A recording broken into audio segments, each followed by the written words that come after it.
Hello, welcome to our next Catholic Prison Ministry Coalition webinar. Today, the topic is Intercultural Competence in Jail and Prison Ministry.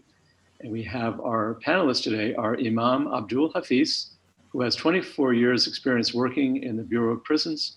And he's retired, but he continues to serve as a volunteer and as a contract advisor now with them. We also have Sister Susan Van Baalen, who was the chief chaplain of the Federal Bureau of Prisons for 13 years, with 28 total years of prison ministry experience. And so they're going to share their insights into how we can be careful as Catholic chaplains and volunteers to be sensitive to the need for intercultural awareness and competence when we're ministering to people from many different faiths and people of no faith. So welcome to both of you, and thank you for taking the time to be with us. Thank you. Thank you for having us. Who would like to go first? First, I'd like to thank the Catholic Prison Ministry Coalition for having me. And it's just a pleasure, I feel honored to have an opportunity to speak to those who have the calling to in the prisons and the jails. So, God bless you. And give you all of the tools that you will need to be successful as a pastoral giver. And that, from my perspective, is the way one should approach this ministry, is looking at it from a spirituality.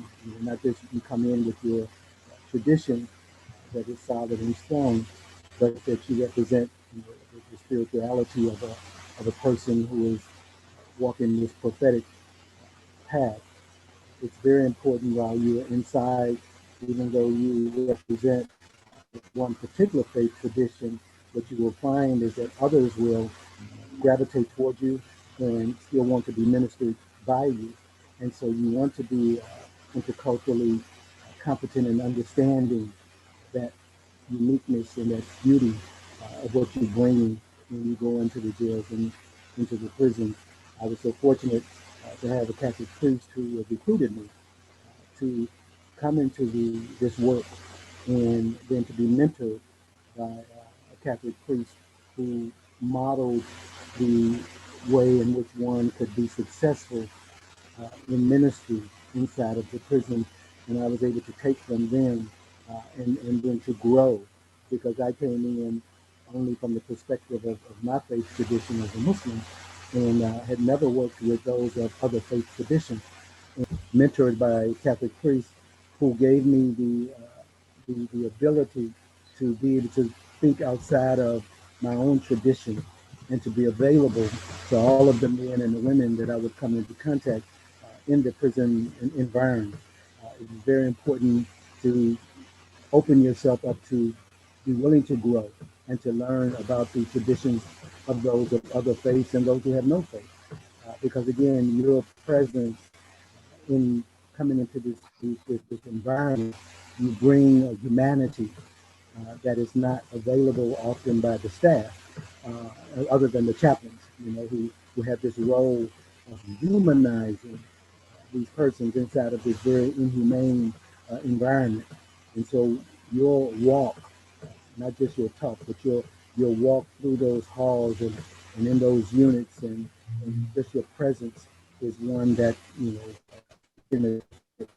you want to be available to all of those who just see you and see your smile and feel your embrace.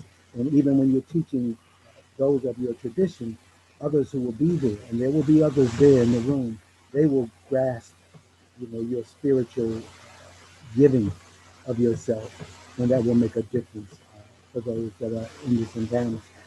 Also, the pastoral role of teachers is very significant, and that's how you want to look at yourself, even though you may be a deacon, or you may be a nun, or you may be a priest, or you may just be a volunteer. Your role will be pastoral once you enter into the chaplaincy in these jails and in these prisons. And that means that you want to be able to be that caring and that giving person. Thank you, Imam. And I apologize for the quality of the sound. I know people are having a little trouble hearing. Sister Susan, would you like to add? I really would like to take a few minutes at the beginning to talk about 6 points.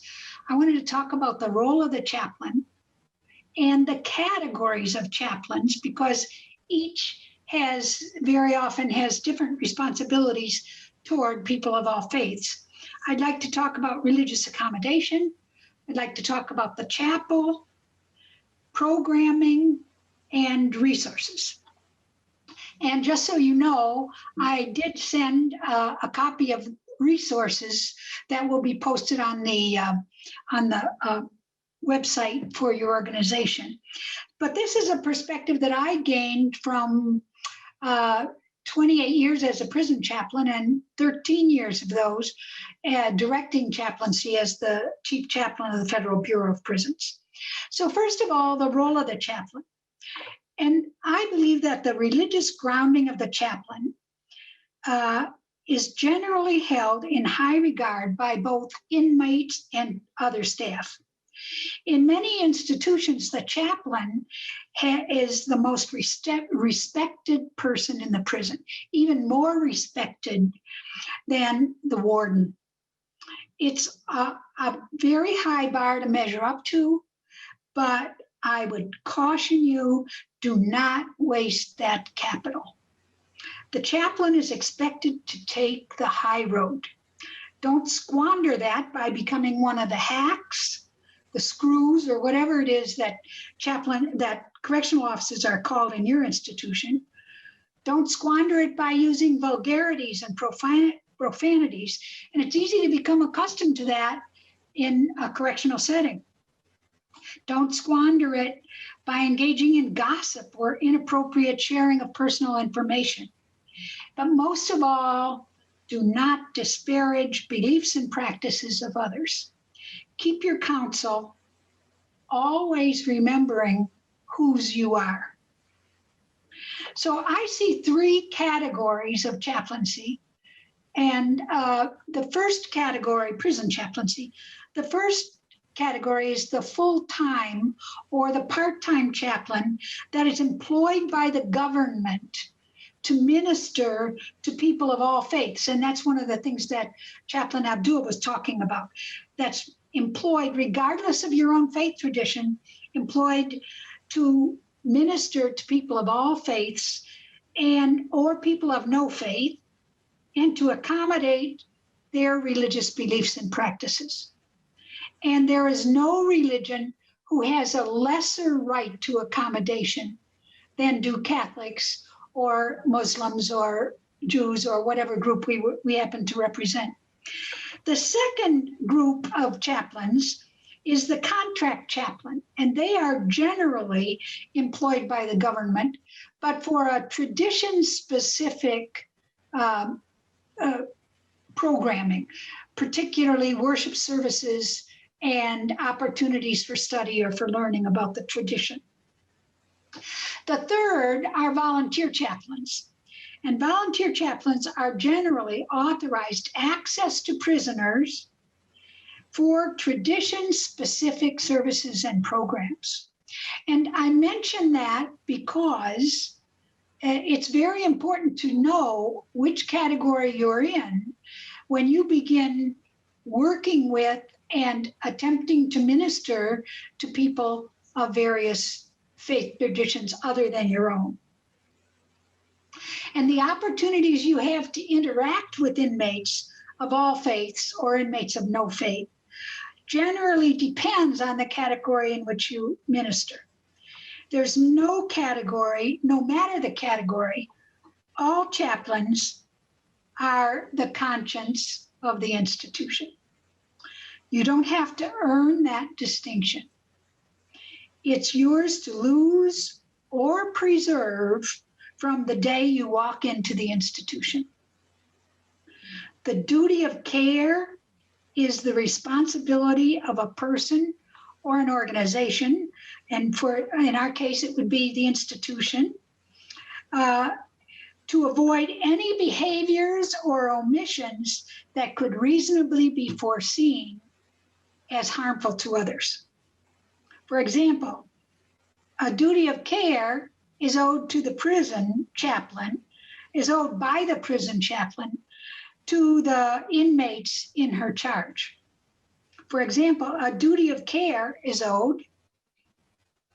She has the duty, the responsibility to ensure that the least restrictive alternative is afforded to that person in the accommodation of his or her religious practice.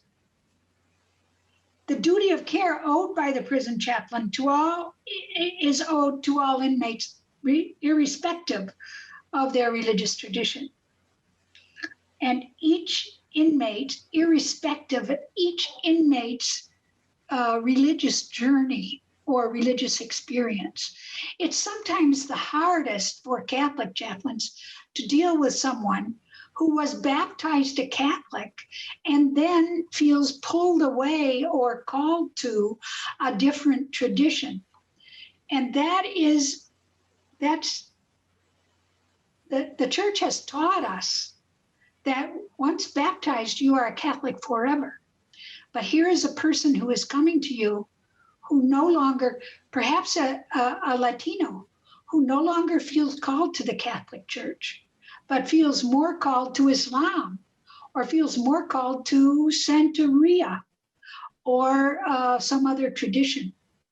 And it's our responsibility, it's our duty of care to see that that person has the opportunity to experience and to walk that journey while they are in your care.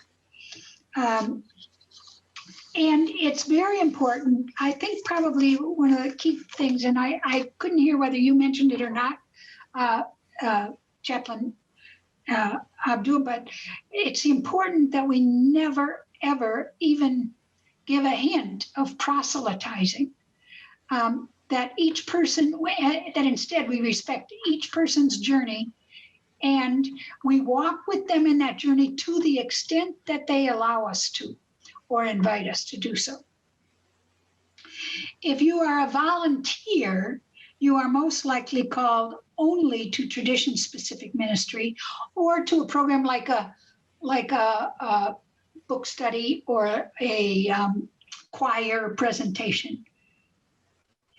But remember, even there, that the duty of care and the responsibility is to do no harm and to reject the volunteers'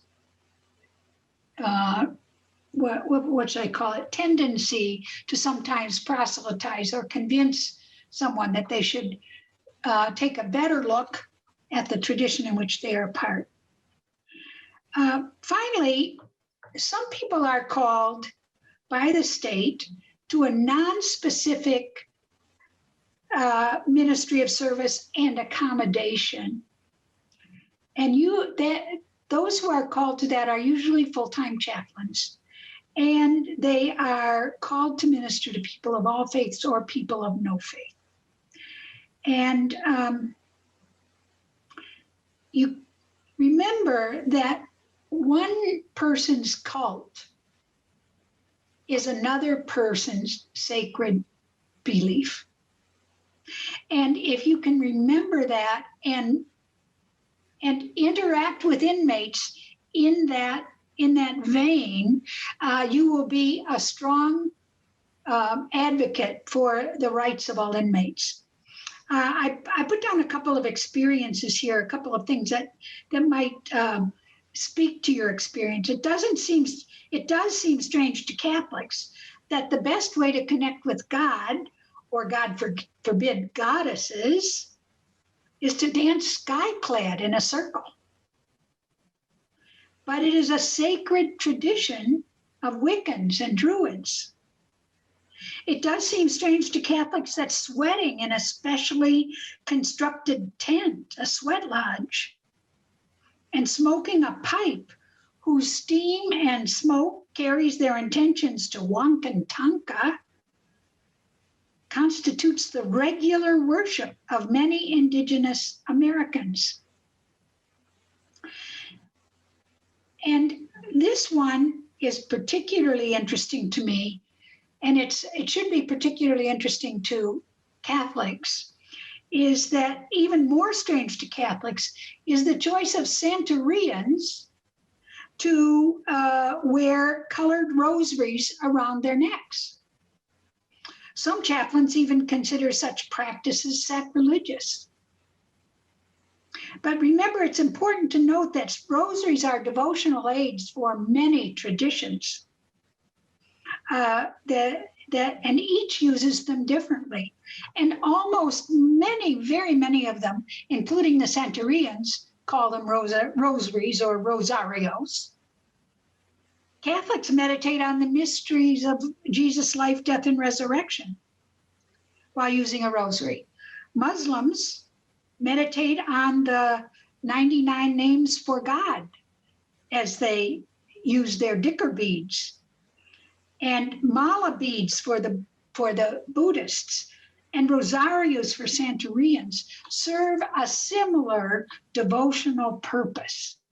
And I think the easiest thing for us to realize as Catholics is that until this item is blessed specifically for Catholic devotions, a rosary is just one of many universal devotional items.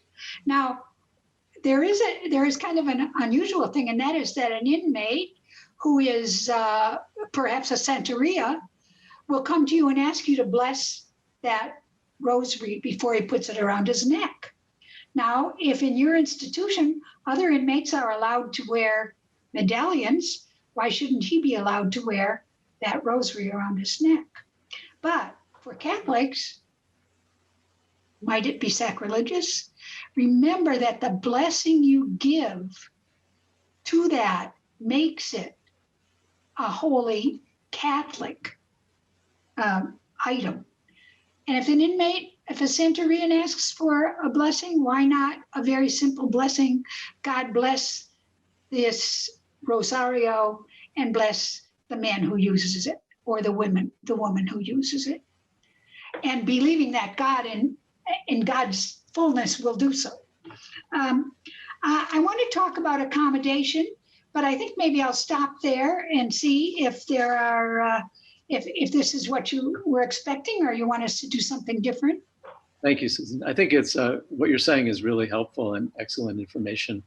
So yeah, I would continue. And I'm just wondering, Imam, I see you have your headset on. Perhaps you might want to reprise what you said earlier for people who may have joined us later or didn't hear you very well the first time.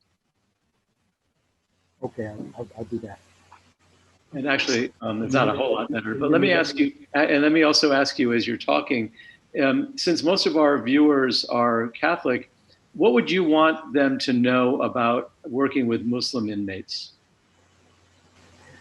I would like them to know that, the Muslim population are men and women who are very, very God conscious and are very, seeking,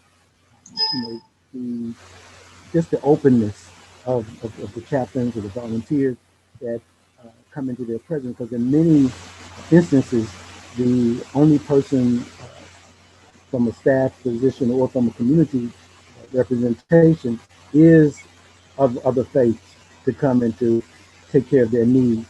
And so just to know that they are serious, as Sister Susan talked about, they have dhikr beads, which is similar to the rosary, and that this is an item that is meaningful, to a Muslim inmate, or for the women to request to wear a hijab, that this is something serious that they can be an advocate on behalf of them for, as well as oftentimes the chaplain or the volunteer may be the person to take a request for the halal meal, because eating food that doesn't have pork and things is something very serious to the Muslims, and often the only voice that they have that can articulate that for them is the chaplain. And more times than not, there would be a Catholic chaplain or Catholic contractor that could be able to facilitate that, and just to understand that is a serious request, and that's not something that's frivolous. More than anything, it's just being a caring person, because they will pick that up. And this is what's so meaningful to all of those that are outside of one's particular faith tradition. When they see, a Catholic priest, or they see a nun, or they see a person representing Catholicism, they see them as someone who is spiritual and religious. And so to know that they will want to still receive from them that kind of compassion, from eyesight, and from a smile, those small things, but yet are very major inside of a correctional environment, inside of a jail or a prison or detention center. Again, there are far more Catholics and other people of other faiths that are there than there are, Muslim representatives from the community. And this we're so appreciative of the services of those who go into the jails and the prisons. And though you do go sometimes specifically, the others are there seeing you as a representative of one who is there for them, one who is an advocate for all men and women that are in that environment. Thank you. I'm looking at some of the questions coming through, and one person is asking kind of no proselytizing, and then he says that one of the functions of the Catholic Bible study is RCIA development. I think we need to be clear between the difference between inviting people to learn about the faith and receiving religious instruction and proselytizing. Right. So would you like to clarify that, because it's an important distinction? Yes, I would like to clarify it simply by saying that you have that any inmate who walks into your program, and you are engaging with that inmate in a group to learn about the faith tradition. That is not proselytizing. Proselytizing would be cornering him afterwards and saying, "Would you like to go to confession?" Or cornering him and saying, "Well, I know you were Catholic. I know that you were raised a Catholic, and you really have a responsibility to return to that." You see the difference. That word responsibility is what's taking away his journey. And inmates come to the chapel for very many different reasons. And one of those reasons is to learn about their own tradition and to learn about the tradition of others.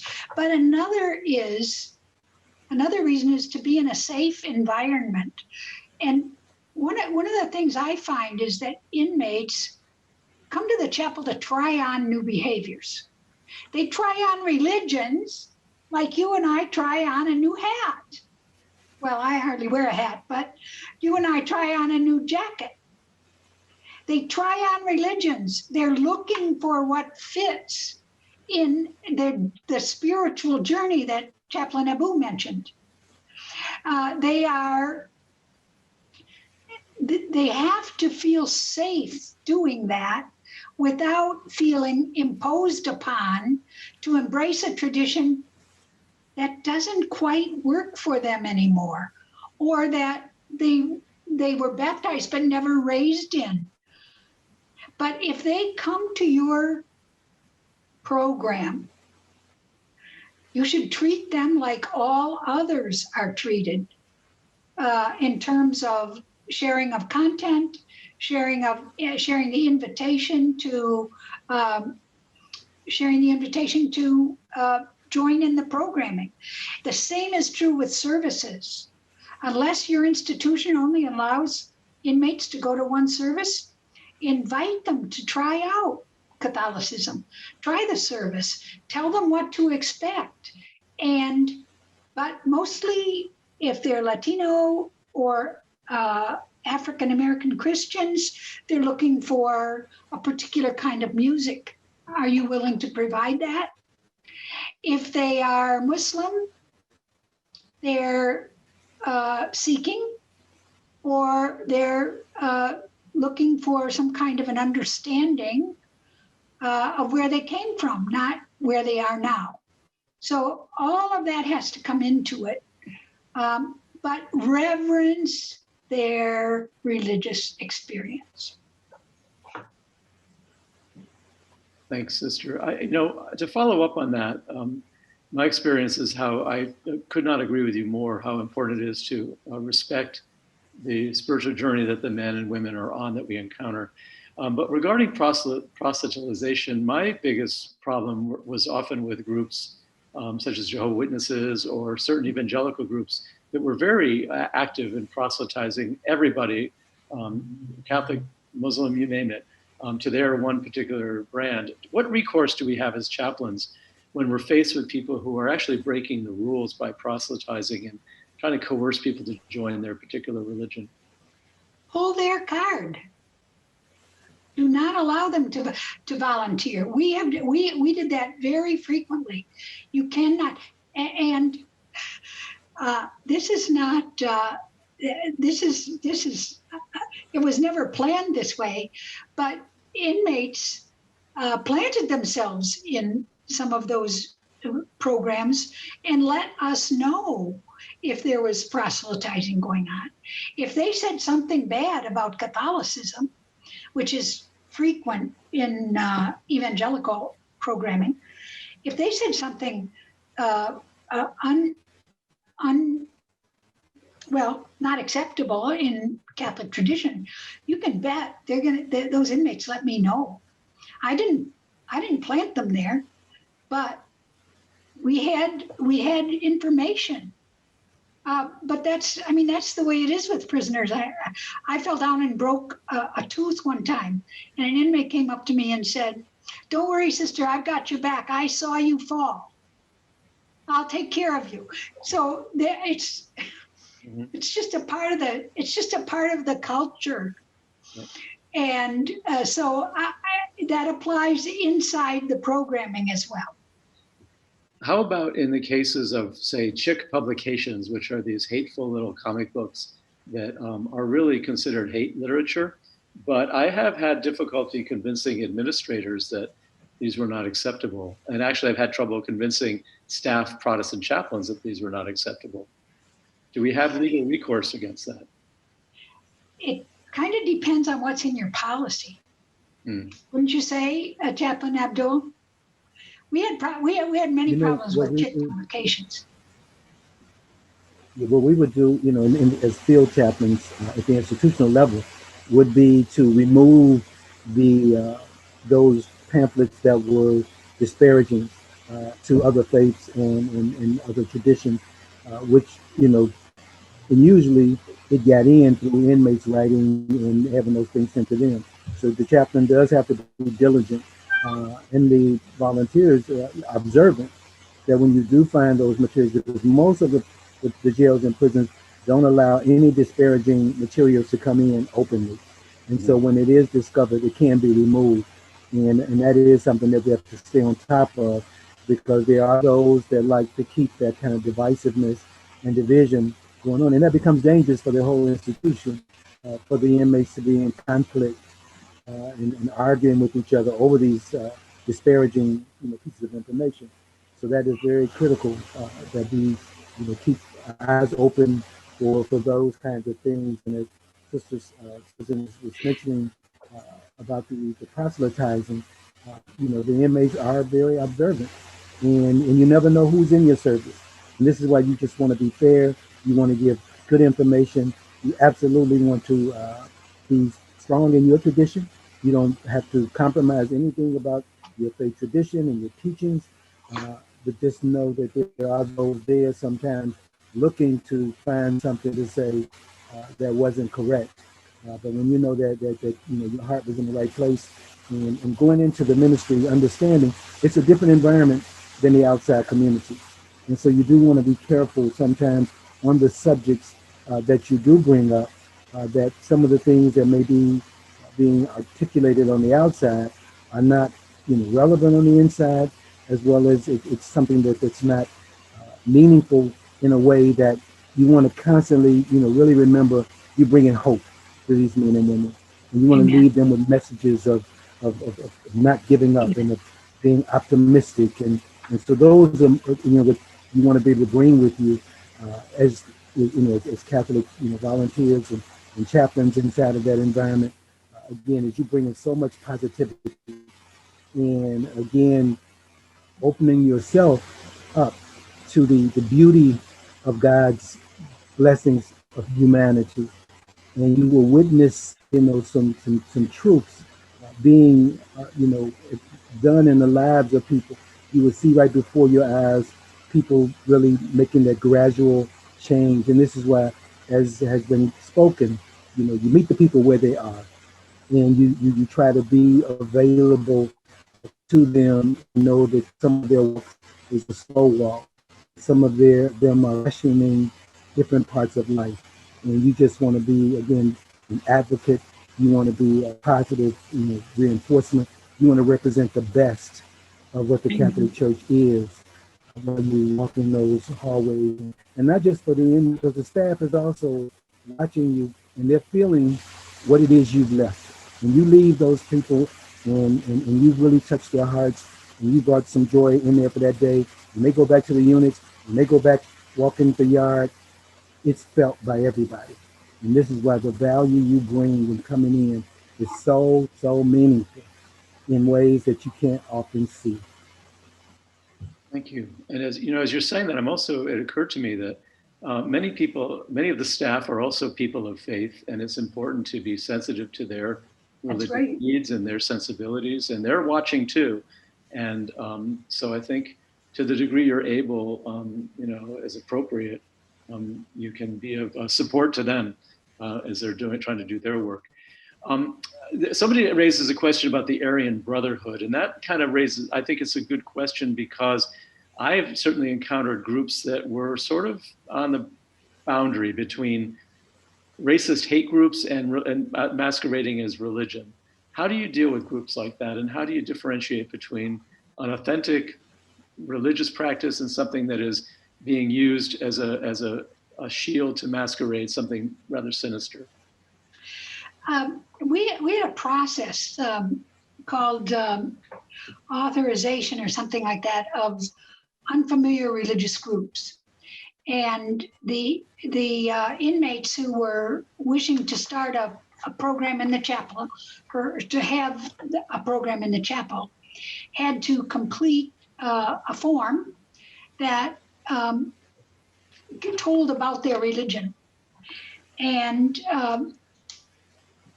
after consideration, a committee that was based on both religious and administrative staff in the institution made a final determination, and then it went to court, but we never lost one, in which we were required to allow the Aryan Brotherhood to meet in our institutions. Another thing that's important is we have in our policy, the policy which was written in 2004 but prevails, and it's on your resource list, has a list of items that cannot be used in worship programs or in the chapel.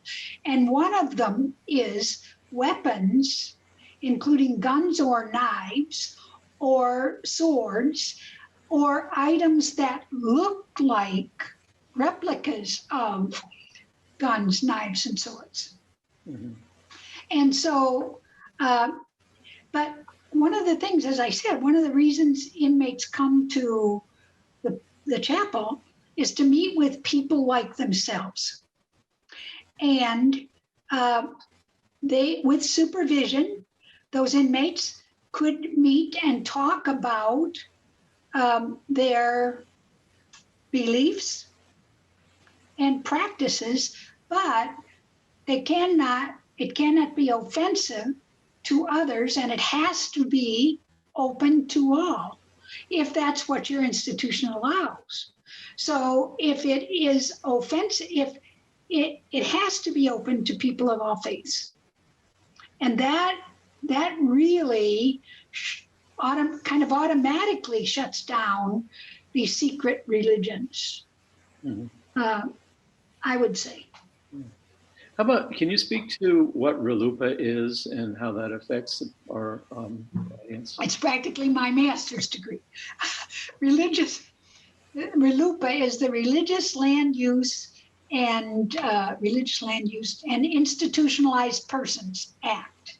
It was passed in 1993, December of 1993, and it applied to people in institutions, and it said that people in institutions had the right to the fullest accommodation possible in their institution. Now, it was ruled unconstitutional, and it was rescinded by the federal government, but parts of it were preserved, and that is that if your state is involved in interstate commerce, it may still apply in your state. So how it applies particularly to prisons is that it opened the floodgates for every religion that we had denied for the previous 10, 15, 20 years. It opened the floodgates for them to make another appeal for religious recognition. And I would say that Religious Land Use and Institutionalized Person Act, the RLUIPA, was a particular advocate for inmates who were deprived of the right to worship or were deprived of the right to religious accommodation, religious diets, and religious observances other than once a week. Those are three ways that they were particularly useful. However, they have not been particularly helpful to people who go to Delaware and get a, I forget what you call it now, but get a not-for-profit religion and bring it to the prison, because you can they incorporate a religion, but you can't incorporate, lost my train of thought. You can't incorporate a religion that is offensive, that does harm to others. Mm-hmm. Does that help? Does that answer the question? Yeah, yes, that is helpful, because you hear that term a lot in the prison, and it wasn't always clear to me. Someone asking, kind of maybe a clarification question going back to the proselytization issue. Mr. Silver writes, we do offer weekend retreats at state prison twice a year. The retreat's open to all inmates, not only Catholics. During the retreat, we offer the sacrament of reconciliation. We encourage the inmates to participate and at times approach them individually to go and talk to the priest as a counseling opportunity, but not as a confession. Is this acceptable to do? If it's being done, I would say if it's being done for every participant, but it ought not to be done to one or two, to someone, it ought not to be done to someone who is a former Catholic, and that's the reason it's being done. But if this is a person who could benefit from counsel and from an appreciation of the particular skills and graces of the chaplain. The other thing is to maybe think about having on hand for that experience a pluralism of chaplains. That just came to me now, and I'm not sure how it would fit with a Curcio, but could. We used to do it in a women's state prison I was in. Yeah, that sounds like a good solution. I wanted to be able to share a little bit about the question on the Aryans that I had the experience. When we did open up for the Wiccans, and that it turned out to be that they interacted with us in ways that I had not projected initially. We thought it would be more problems than there were. And even when I was at Lompoc at a penitentiary, and you know, being a chaplain, and I think in being pastoral and caring, I often, you know, had those Aryan guys that have to, you know, to come to me when their families would come to visit or when things were going on in their lives. And it shocked me from one, I mean, being African American, you know, and then being Muslim, that they would be open. And these are some of the leaders of the Aryans. And I really had a different experience in just myself not holding any kind of prejudice towards any of the men, understanding those dynamics that were taking place. But again, just being available. And it's just so surprising how sometimes, you know, especially as a chaplain or as the volunteers coming in from religious services, who can come to you. And this is where you want to be available, you know, because you will see the reality of life happens in those same persons that, you know, because you're there unconditional, you know, and you don't want to be able to take anything personal. I mean, I had to learn this. And so that way you are able to, and I've seen so many Catholic priests that I worked with deal with guys who sometimes have been, you know, talking, insulted, said things that weren't nice, especially in this special housing. And then when there's this need, when a phone call came, their parent passed away, they were humble to that same Catholic priest. And because witnessing them not taking it personal and understanding that they were there on a mission representing truth, that they were there. And this was so beautiful about working in this kind of an environment is that, you know, with each other, we grow and we learn. And I really partnered with Catholic priests that I am personally friends with to this day because we were just really partners, not competing, but serving next to each other in this blessed work. That's a great point, Imam. And I think maybe all chaplains should have tattooed on themselves, don't take it personally, because I know in the prison system, you're confronted with that sort of thing a lot. And often the people who seem like they're the most threatening or the most negative often will come around if you treat them with respect. Absolutely, absolutely. Um, Related to that, I wanted to say something about people with mental health issues. One of the things when you commit to taking to care and ministry to people of all faiths, you are committing to also caring for people who are unstable, and they may be emotionally or mentally ill, and they are and religious ideation is a very common part of mental illness.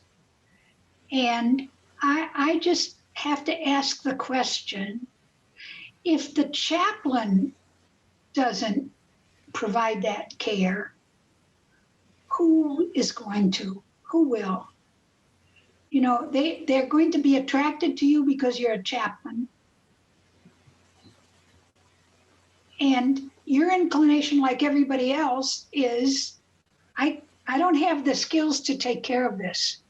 You don't have the skills to make that person whole, but you have the skills to embrace him that day, to be present to him in a way that makes him feel good about, or her feel good about themselves for a minute or for an hour, for the time that you have with them.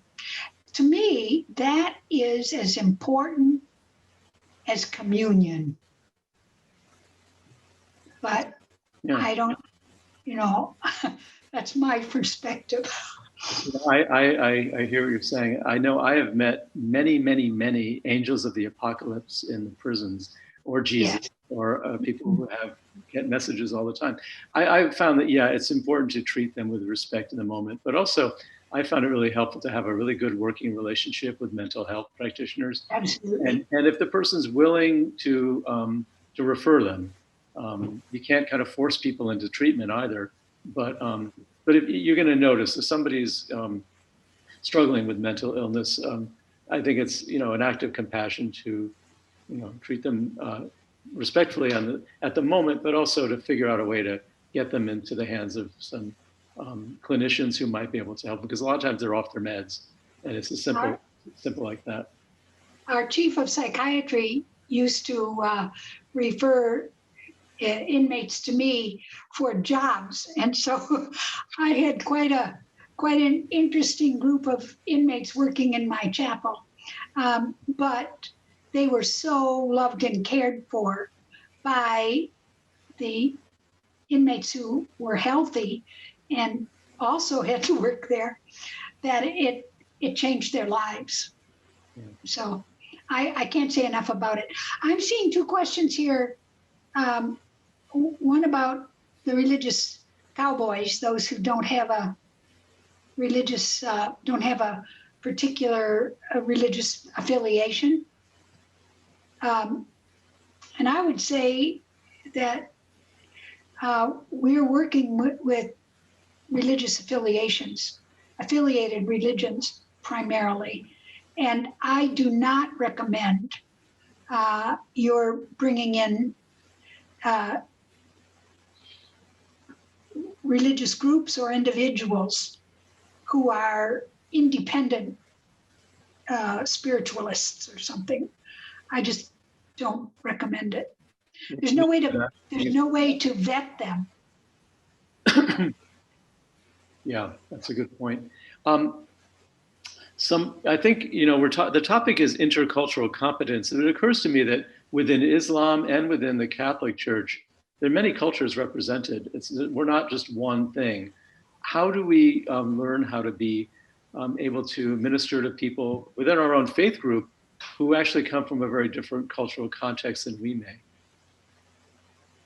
From my perspective, being a chaplain in the field, it was very important to be open and to realize this what you said, that our traditions have many variances, Sufis and Shia, and and the more science and Nation of Islam, so many, and the chaplain has to be accommodating as possible, learn as much. You have to consistently try to learn the different nuances, and the needs of each of the different individuals, how best to accommodate them getting materials.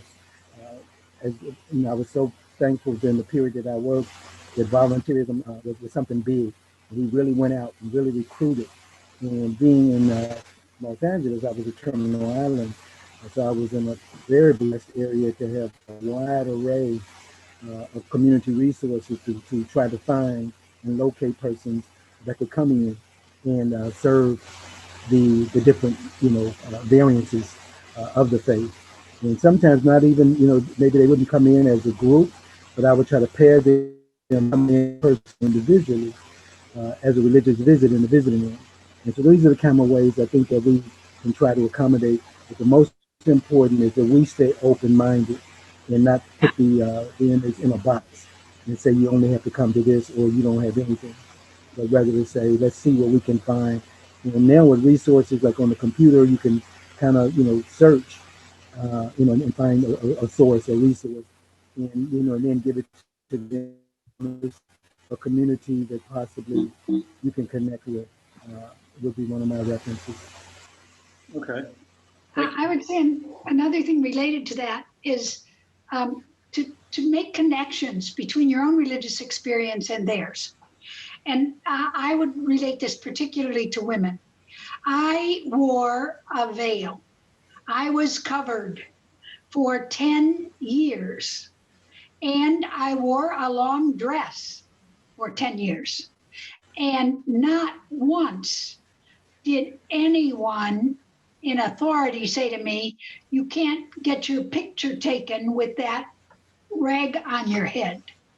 You have to wear a certain uniform and so on.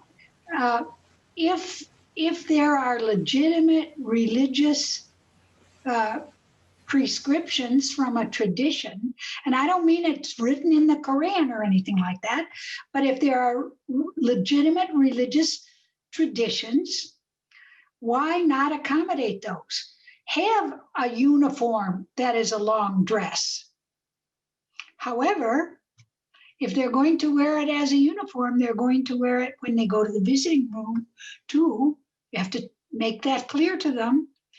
Or if you're going to wear that, if you want to wear a hijab, wonderful.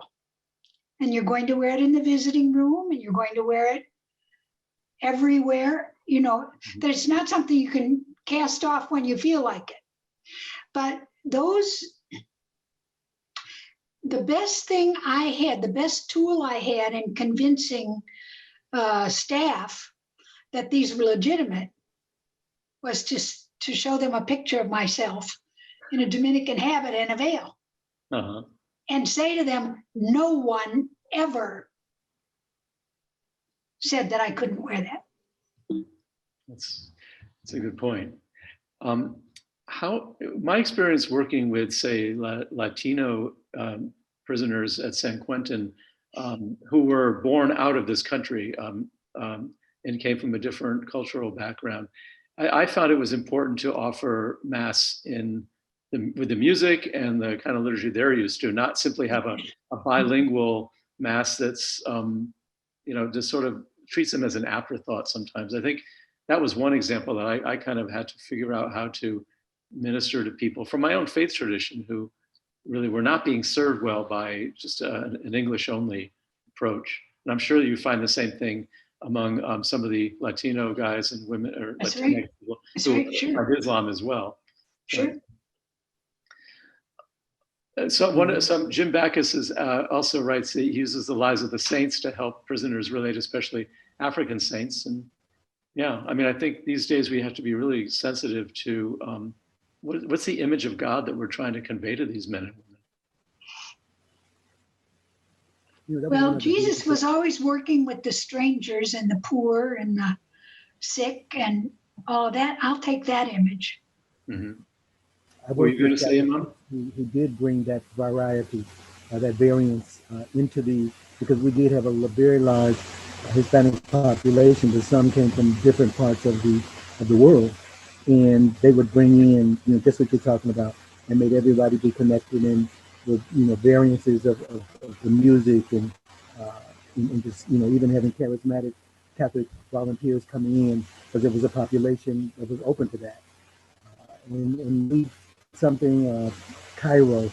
I know they spoke before about proselytizing, but I remember when Kairos first started at our facility, they were looking for the unserviced, the people that weren't going to services and things of different backgrounds. And I got a chance, to witness. That was one of the strongest programs that I really, really, really, really enjoyed sponsoring. We did it for 20 years of bringing Kairos in twice a year.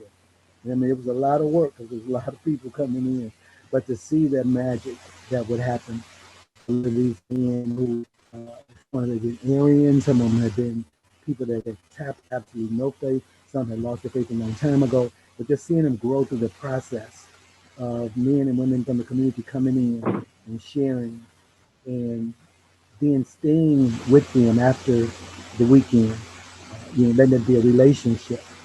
I got to see the power of what just caring and loving people can bring to people's lives and make a difference. Again, I'm just so thankful to have partnerships, and observe, and that was Catholic and Protestant collective together, teams of people, but it was mostly the priests that ran the program and things. But it was just a wonderful sight to see and to know that there are opportunities, to grow the faith without it being, outside of the parameters of the, is what is right. Yeah, well, thank you. As you're saying that too, I'm thinking that in my 28 years in prison work, I always had a good relationship with the Imams and the Muslim chaplains, even with the Nation of Islam chaplains. And with the Jewish chaplains, my biggest headaches were with the Protestant chaplains, to be quite honest with you. Because they often come from, some of them are converts from Catholicism. One man told me he joined the Assemblies of God when he heard the gospel for the first time when he was 19, but he was raised Catholic. So I don't know what he was hearing at Mass, but apparently it wasn't the gospel. But it's just, and with that comes a lot of baggage and just a kind of an anti-Catholic bias. I think the feds are better at dealing with that than the states as a rule, but do you have any advice if we run into chaplains like that we have to contend with? In our training, we used to have a session where we talked outright about that with new chaplains. And actually, one of the things that they came up with in dialogue was that they are competing for the same congregation. And that Catholics and Protestants are, well, for most of them, Catholics and Protestants are all Christian. And because they're all Christian, they are competing for denominational affinity. Mm-hmm. And that creates a tension.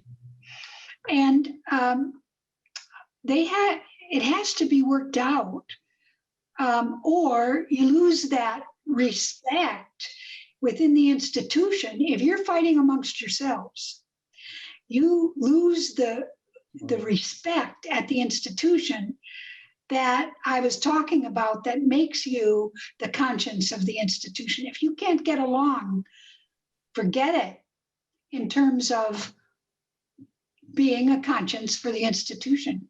Mm-hmm. Yeah. Well, I think we're coming up on the end of our time. Are there any closing comments you'd like to make before we finish? I would like to mention the resources, because the resources are pretty important, I think.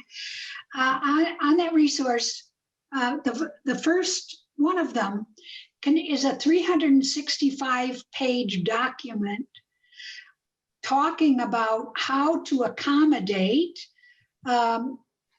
I think it's 16 different religions, including Nation of Islam, Moorish Science Temple of America, Buddhism, Hinduism, Catholicism, and so on.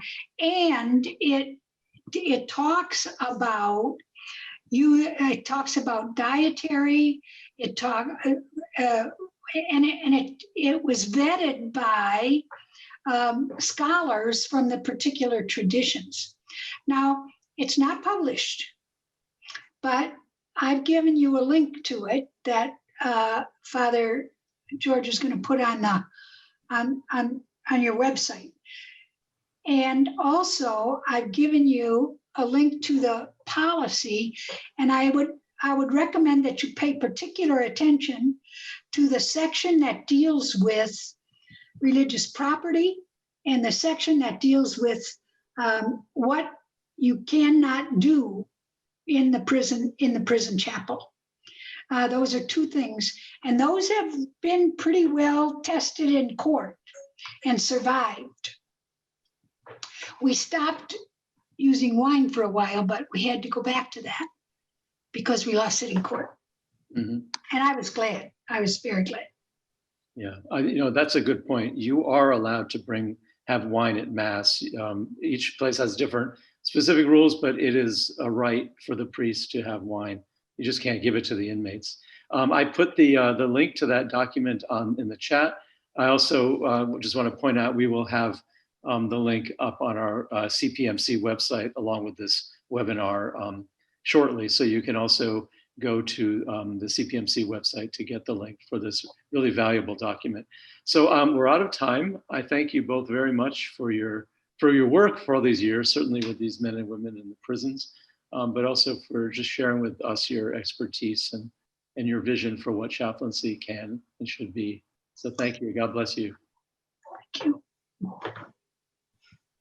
God bless you. Thank you so much for having me. Thank you.